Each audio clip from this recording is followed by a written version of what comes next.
So this is our third and final meeting for this work group, and I want to say thank you to everybody for putting work into this and for joining us and for being willing to share your thoughts and be vulnerable with the team. So it's been very greatly appreciated by me and I'm sure by everybody else. But as we get started today, I did want to kind of go over our purpose again. But first, I'm going to have Meredith call the roll before I forget that. Thanks, Audrey. Amy Tracy. Here. Tom Thompson. Present. Mary Taylor. Present. Claude Christian. Randy Poe. Here. Reagan Satterwhite. Present. Jenny Larkins. I'm here. Tina Brogel. Here. Shara Savage. Here. Carla Tipton. Here. Sharon Robinson. Here. Steve Trimble. Audrey Gilbert. Here. Zachary Clifton. Make sure you do have a quorum. All right, great. So as we start out today, I do want to go over our purpose again, and I'm probably going to have Meredith come on here and talk a little bit about it as well in the grand scheme of the board. But today, we're really narrowing down what we want to focus on or what we want to report back to the board, really. So far we've had conversations about accountability mindset in our first meeting, accountability structure in our second meeting, and now we're going to bring all of that together to create some nice value statements. I sent out some drafts beforehand in the form of a Google form. So if you have looked at those, great. If not, don't worry. We'll have some time during today's meeting to go through that, look at those, and provide some feedback. But our overall purpose is to provide advice, recommendations, general thoughts, anything like that to the board on how they can and should support United We Learn efforts in a more specific way.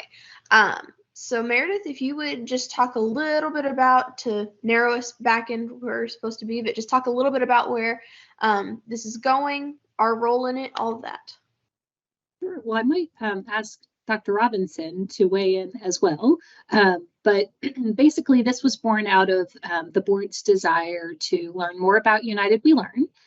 So they have been obviously very vocal advocates for United We Learn, but had not been previously directly involved in sort of an understanding of the different components of United We Learn, the work that was underway. And they also had not formally made specific requests or charges to the department in support of United We Learn. So the board wanted to establish a learning agenda where they could learn more about United We Learn, and also come up with what we are calling a call to action report, where hopefully we'll be able to generate some big picture sort of non-negotiables on behalf of the board, things that they value and want to be sure are infused throughout this work. And then also some things that they still want to learn about. So it could be that we come up with, we want to, and we, when I say we, talking on behalf of the board, we want to learn more about, assessment systems that allow for flexibility at the local level, but still satisfy, federal requirements for reporting, but allow for local autonomy, those sorts of things that they still want to learn more about, because we know that we still have a bit to go on this journey. But Dr. Robinson, anything that you want to share on behalf of the board about sort of how we ended up gathered all together this past month?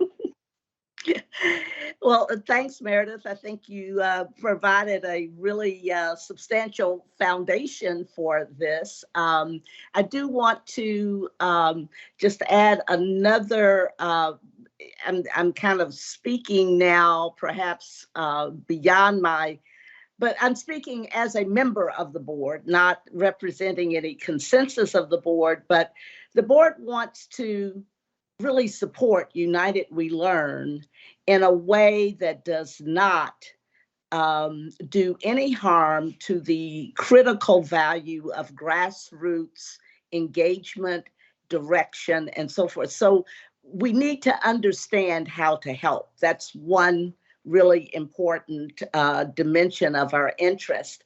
And another important dimension, I mean, is the certainly it's the requirements of state and federal law to be accountable.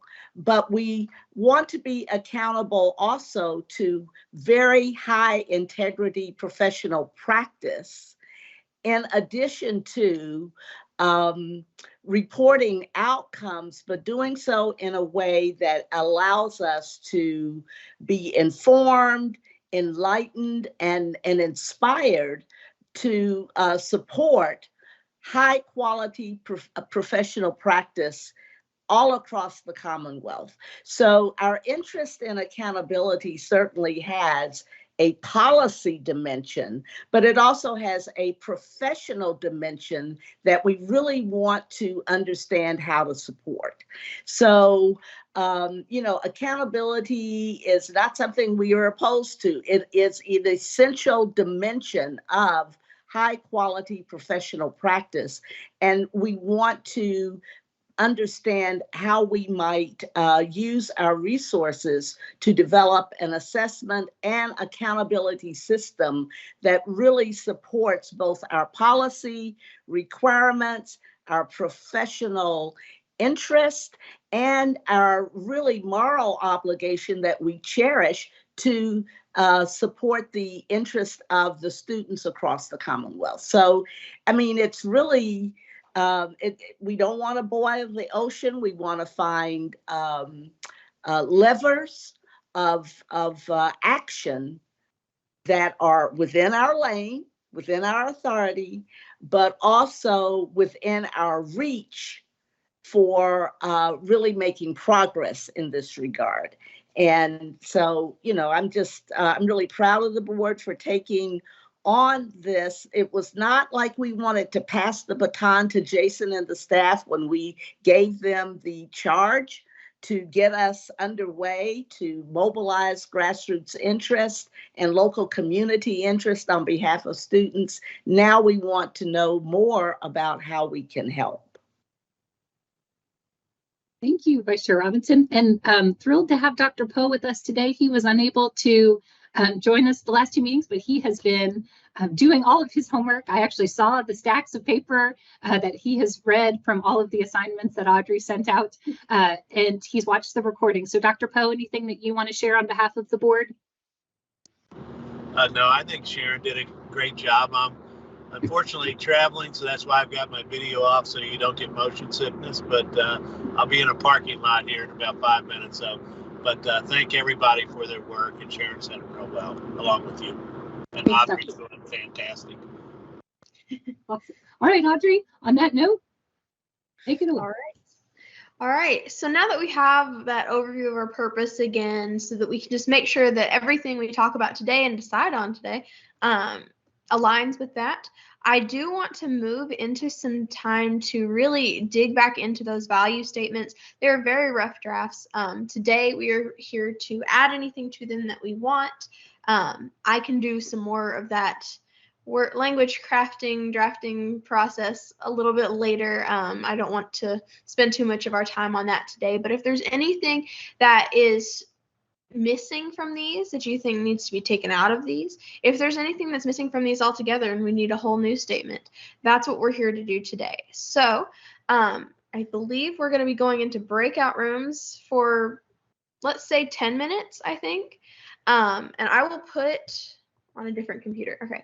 I will put the link to this survey that has the value statements in it in the chat. We'll be going into breakout rooms, and I want you to go through these with your group, have a discussion. You can fill out this form again. If you haven't filled it out already, you can fill it out for the first time. Whatever we need to do, if that's how you can best keep track of your thoughts, that's cool too. So however you want to do that, but have a discussion about these 5 statements, and specifically let's focus on statements 1 and 5. So for the people who did go through and submit this survey beforehand, 1 and 5 were the ones with the greatest distance between answers. So we did have some people put 1s and some people put 2s on those statements, and instead of like the 4s and 5s that we had mostly had. So really digging into these statements, making sure that they align with what we've talked about and what we want to present to the board. So whenever breakout rooms are ready, Meredith, just let us know.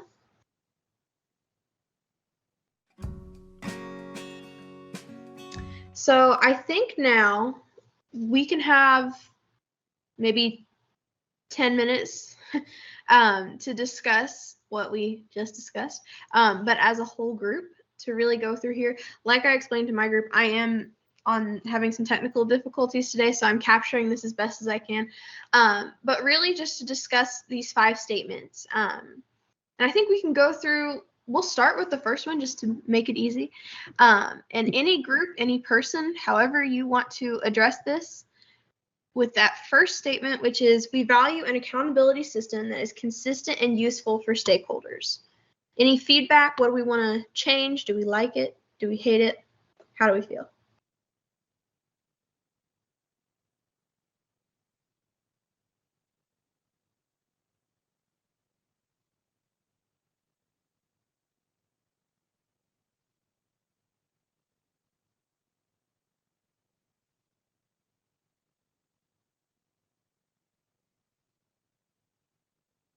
I personally like it. I like the word useful too. I don't Okay. know that we have had accountability system that is useful. It measures a lot of times, but I don't know how useful it is other than telling us where a school stands.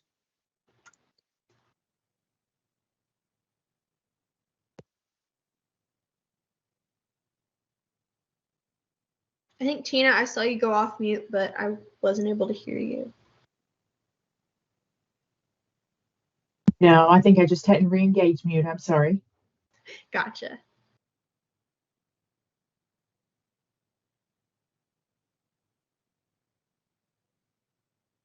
All right, anybody else on statement 1? Ooh, I think, Andre, you have your hand up. I just can't. Yeah. Hello, everybody. I just wanted to say it might be helpful to have an extension in your mind of that sentence that is whatever the value statement is that says something like in order to do X. Because this came up in our conversation, right? So, for example, Thomas, when you were talking about the fact that you like it to be useful, right? So I think there's always that level where everybody sort of nods their heads and said, of course, right? Like, who would not want anything that's useful?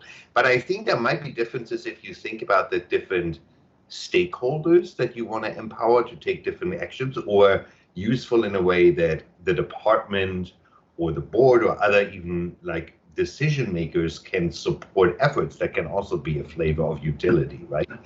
And the same could be said about consistency in the first statement. We were talking about this in our group. So, for example, if you, Thomas, if you were thinking like, okay, I would like it to be useful, can you give a few examples of what usefulness means to you and who you want to be empowered to do what? And I think that might be helpful to ground it a little bit.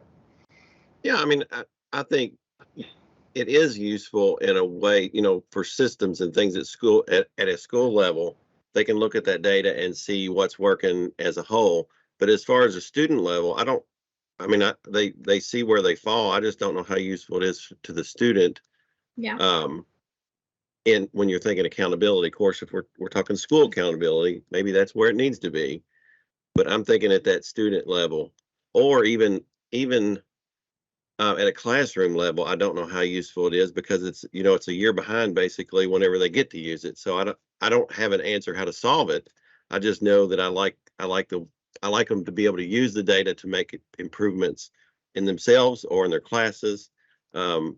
And I think they probably can at the school level because it's systems and things on a larger level, but not so much personal, I guess, is what I'm getting at.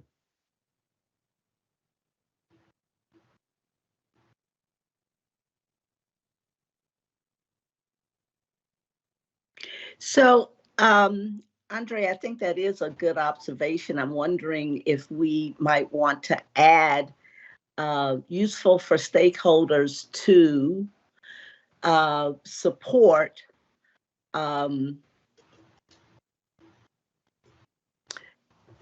I want to say innovation and improvements in student learning or something like that. Yeah. Because it's an accountability. What is the accountability system supposed to do? And that is the important statement right now, really clarifying that we expect more from the accountability system than being able to rank order outcomes or rank order test scores, which is pretty much what we've done. And so, yeah, I'm not sure that I've captured the language, but I do think this is an important opportunity to say what we expect the accountability system to do.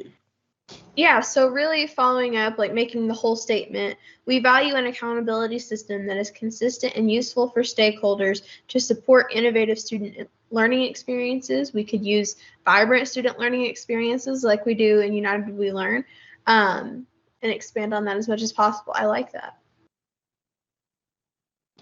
And you could think about things like, that gives all stakeholders the information that they need in a timely manner in order to, and I know at some point it gets kind of convoluted, but I heard the timeliness also for you in your statement, Thomas, and otherwise Yeah.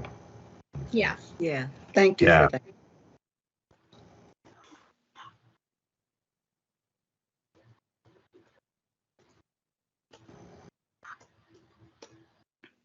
I think I see, Reagan, that you're off mute, possibly. I am. That was just by accident, Audrey. Gotcha. Okay, so we have some really useful feedback for statement 1. Let's move on to the second statement. And of course, if you have some language changes and things like that, feel free to throw them in the chat. But for the second statement, just general feelings at first, and then we can dive into it. We value an accountability system that works for learning instead of shaming and blaming. And I will say that on the survey, we did have someone ask about really what that means to work for learning, how that can feel. So is it meant, what is really meant for work? What is really meant in works for learning? Increases opportunities. How do we want to address that? How should we address that moving forward? So open for thoughts on this statement.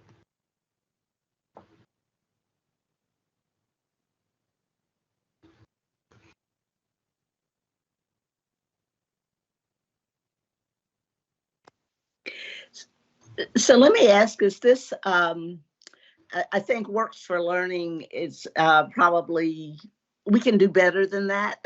Yeah. By simply referencing some of the language that we've used in this conversation.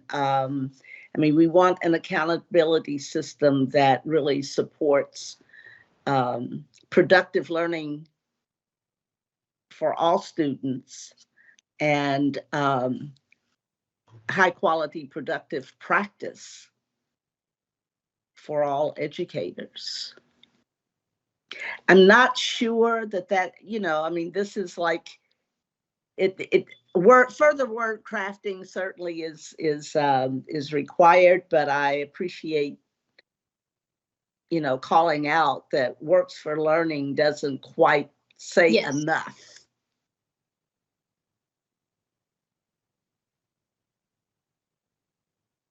And I think we could definitely borrow from some United We Learn language to make sure that we're incorporating those ideals as well. But really talking about like creating opportunities, empowering students and educators, supporting productive learning, ensuring an equitable system, things like that. Is that where we're leaning? Is that what we're thinking? Yeah. Yeah.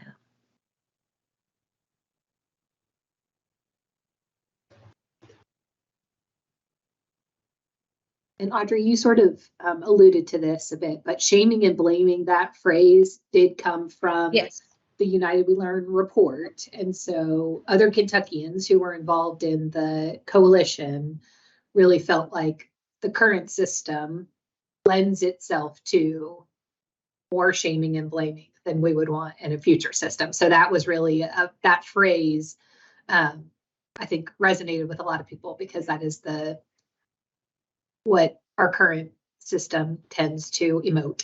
So I wanted to just that exact phrasing Comes directly from that report. from United We Learn. Yes. Yeah. So our group did have a little conversation about the shaming and blaming language. And one question came up, who is doing the shaming and blaming? And someone had a comment that, well, maybe they feel, in the community that they're being shamed and blamed. So could it maybe be clearer that the department, the board, are not the ones trying to do the shaming and blaming? Yes, definitely. And I think that's an interesting conversation. It does go back to what we talked about with mindsets. How would we want to best address that with clarity and making sure that we know who's being held accountable for what parts of the response to this system. So thank you. Anybody, what would we suggest for language about improving that? Anything that you want to make sure is included in improving that statement?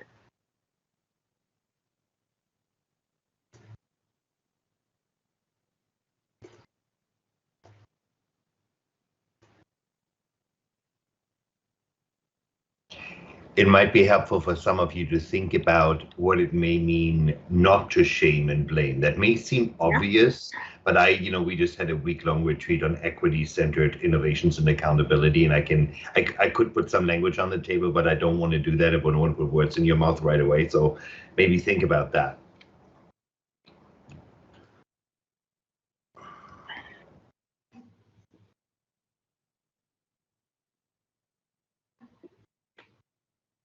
I think what we have to do, instead of saying blaming and shaming, is saying a statement that the accountability is used for academic improvement and purposes for that, something for that, as opposed to for ranking or sorting or anything else. So if the statement can be used that, everybody thinks negatively of accountability and assessment. And really, if you're looking at formative assessment, it's for learning practices. So if we could shape it that the academic accountability system should be used for improvement of learning outcomes for academic whatever, and just even try to stay away from ranking and sorting or anything like that. Yeah, and I like what Jenny put in the chat, highlights positive, highlights innovation, the things that are really good, lifts those things up. I like that. Yes, said well.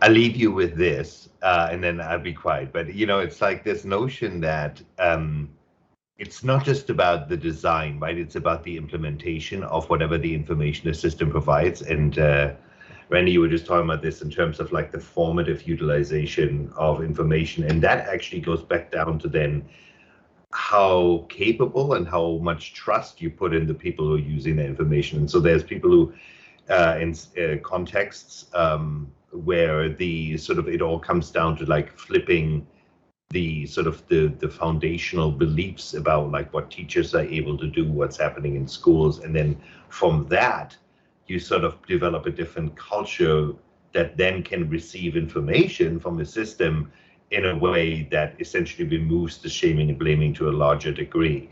But it's not so much about like what you technocratically do in the system, it's about the underlying values of how you view what teachers and school leaders and others are capable of. And so maybe that at some point, that might also be something to think about. Maybe there's some language that resonates with some of you. That might be powerful.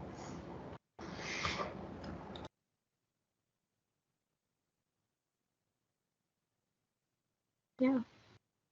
Thank you, Andre, and thank you to everybody who has contributed to this. Any final thoughts on statement 2 before we, I don't really want to say final thoughts.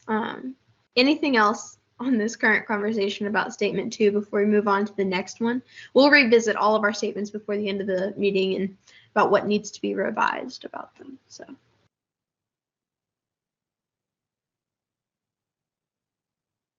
All right. So we can move on to statement 3, which is we value an accountability system that is dynamic and flexible for the diversity of Kentucky learners. And I will say, Dr. Robinson brought up a good point in our breakout room about talking about the diversity of needs and supporting all Kentucky learners, really adding those things in to make sure that we're addressing the support that we need to provide for students and looking at different aspects there. So Dr. Robinson, if you would want to explain that to the whole group and anyone else talking about this statement.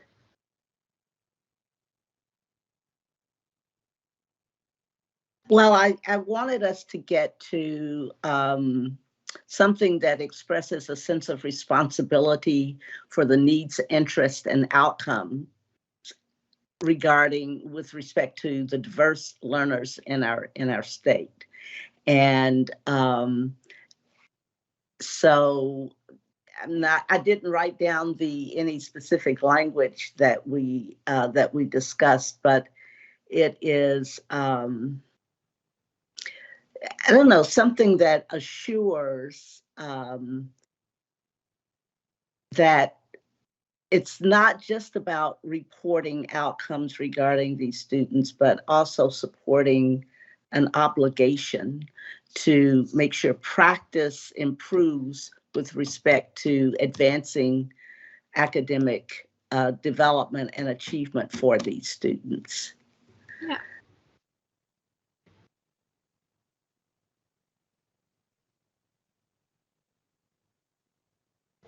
And thank you, Dr. Robinson. Does anybody have any thoughts on expanding that, other parts of the statement?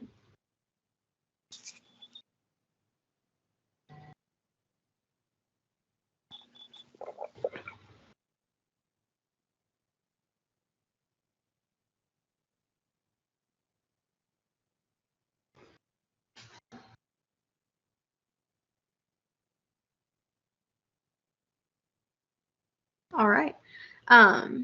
Dr. Robinson always does such an eloquent job of like summing up those kinds of things. So definitely thank you, Dr. Robinson. You do for sure. All right, I think we can move on to statement number 4. From what I'm hearing here, we value an accountability system that informs meaningful learning and changes. So this one is kind of broad, and based on our discussion so far, how can we maybe define this a little bit better, explain a little more? Any thoughts here?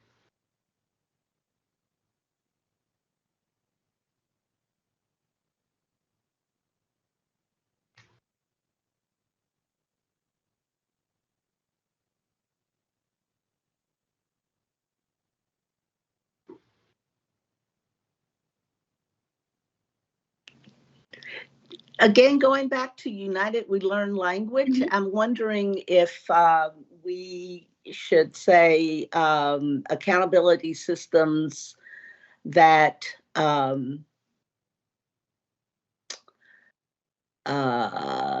provoke, inspire, leverage, inform innovation, and innovation in learning and learning experiences, and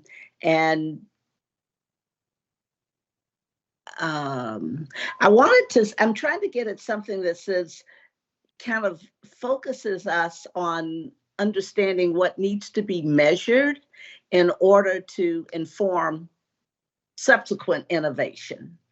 So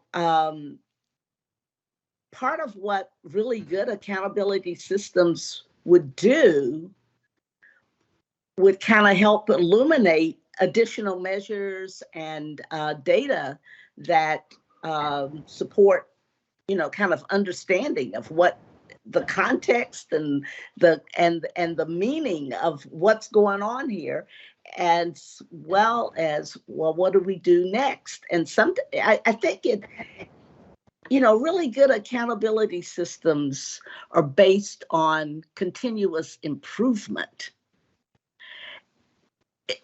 And I'm not sure that we've really captured that in what we've said so far. I mean, Yeah. So I'm wondering if we can kind of capture continuous improvement in learning outcomes and professional practice.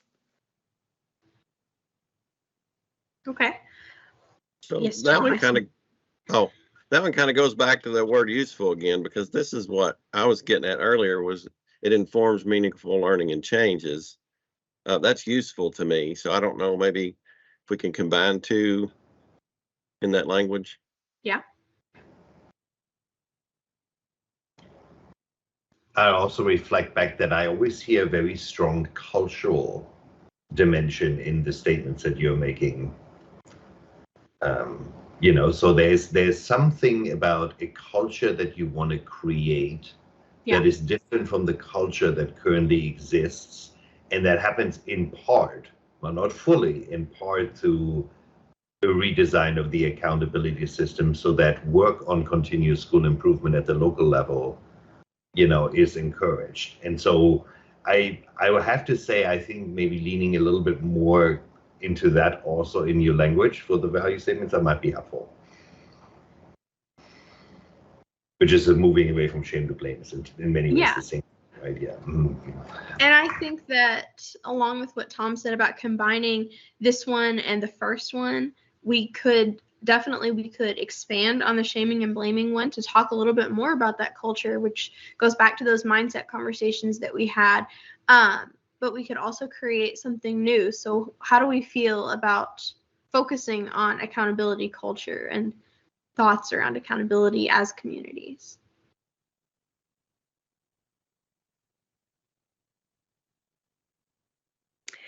I really do feel that it's important to take accountability and really, really own all that it can do for us to support innovation and improve student outcomes for our students. It is the culture that we want is one that does not fear accountability, but uses it as a tool that is essential to the work, that it's essential to the enterprise. If you don't have a good accountability system that informs what change needs to happen, I mean, the organization will atrophy. It will not thrive. So we don't need to get into all of that organizational development theory here, but we do need to raise up accountability to do what it's supposed to do in a thriving enterprise and leave aside all of the political controversy that has defined accountability in a way that causes people to rail against it or ignore it as something that is not about good practice. And so, and it's not about real, genuine interest in student outcomes. So we've got to own it in our very, in our DNA. We've got to own it in the as a core, as a keystone to what we're all about. And so I think that, this work, the work of this group and the interest of the Cool Council is indicating that that's where we want to go. I mean, we want something that we can reference often and with confidence that we are going to be supported in the work on behalf of students.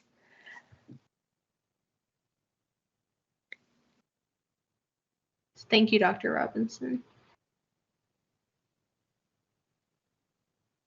Any other thoughts on this one? Rest assured, I'm taking very, very detailed notes here.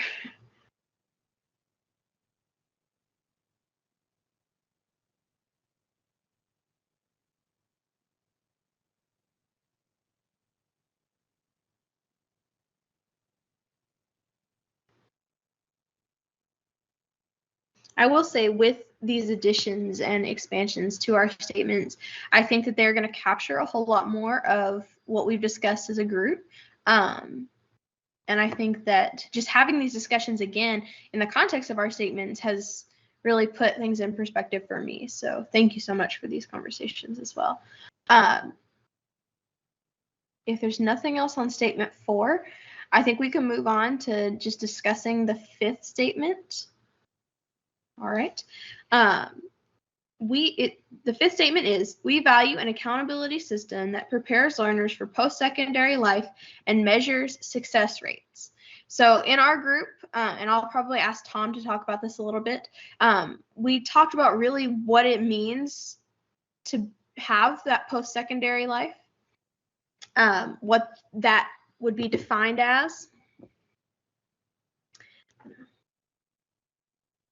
Yeah, I get hung up on the word post-secondary. It's not a bad word in any way, and it just means after secondary, so after that high school. But I think sometimes it's connected to college only in perception, and so I just didn't know if we needed to have a different. And this is just my perception of it. That may not be the total reality. So I'm just curious if that should be defined more in there or replaced with maybe what comes next for students or post high school, because it could be, anywhere from a certificate all the way up to 4 or 8 years of college, depending on what that particular student's needs are and wants, interests. And I don't know if I articulated that well. And I don't know that we have to get rid of the word. That's just my perception.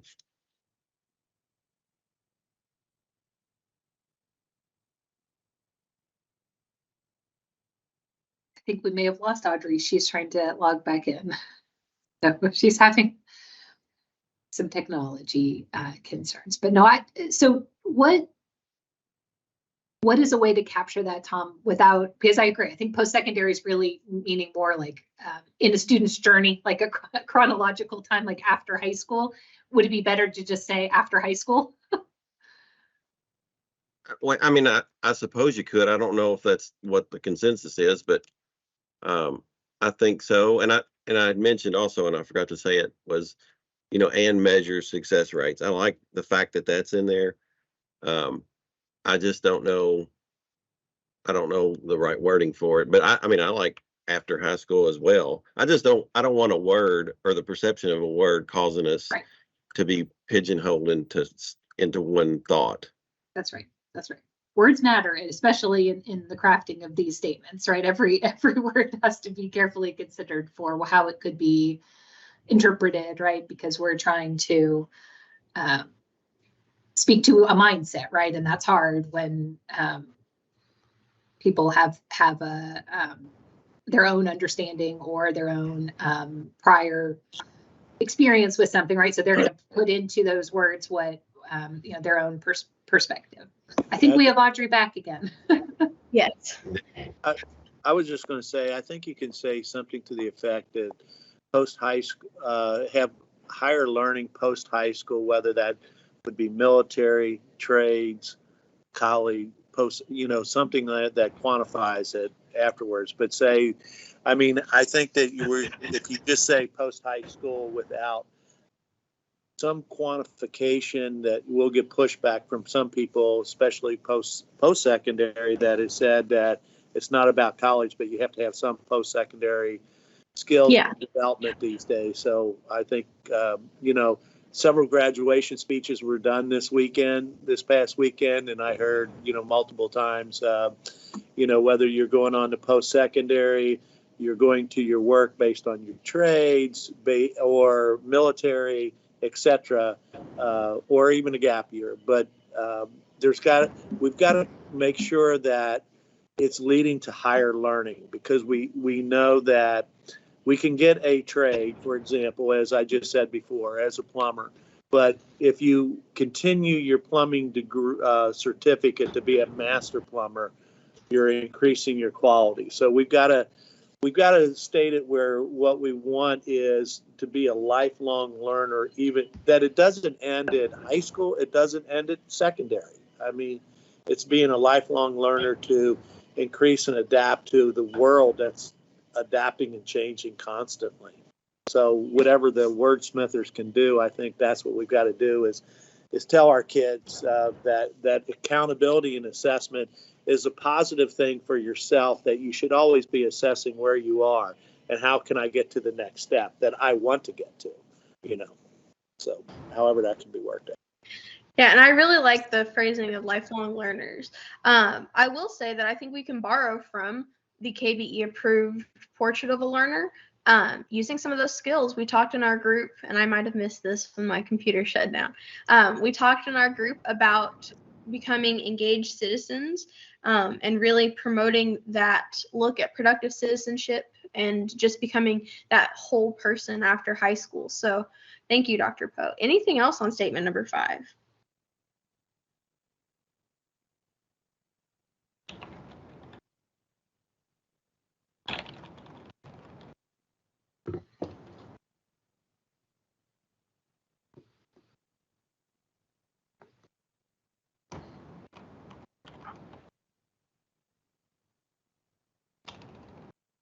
All right.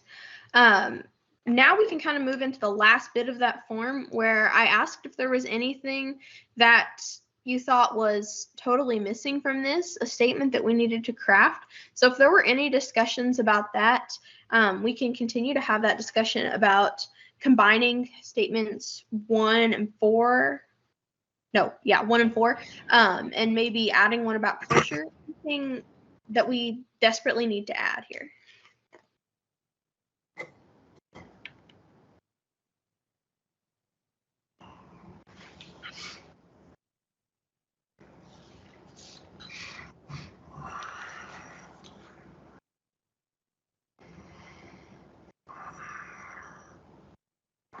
Andre put in the chat, perhaps we desire an accountability system that signals the value of lifelong learning in service of a broad range of careers that are meaningful to individual students and their communities, or something to that effect. So thank you, Andre. Yeah, and I see Dr. Robinson has her hand up.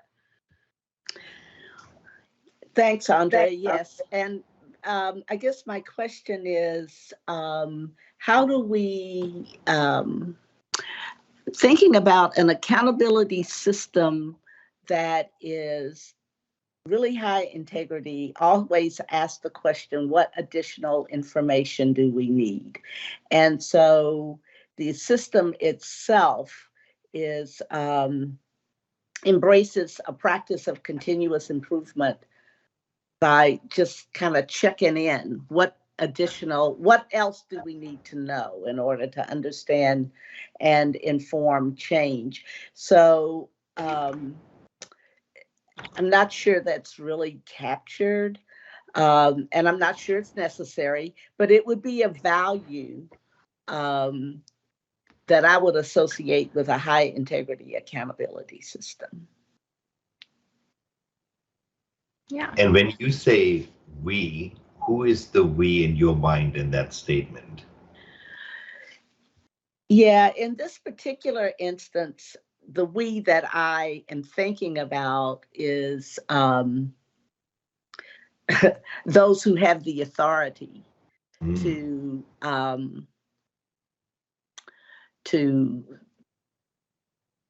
organize and operate the accountability system. It would be on behalf of those who are expecting to use the accountability system. So it's an obligation to make sure that the system itself doesn't atrophy and lock us into a place that does not inform change, because it just keeps mucking around in the same old muck. Rather than asking, how do we get beyond where we are? I mean, right now we have a system that continues to measure we don't need to give a test anymore. We don't,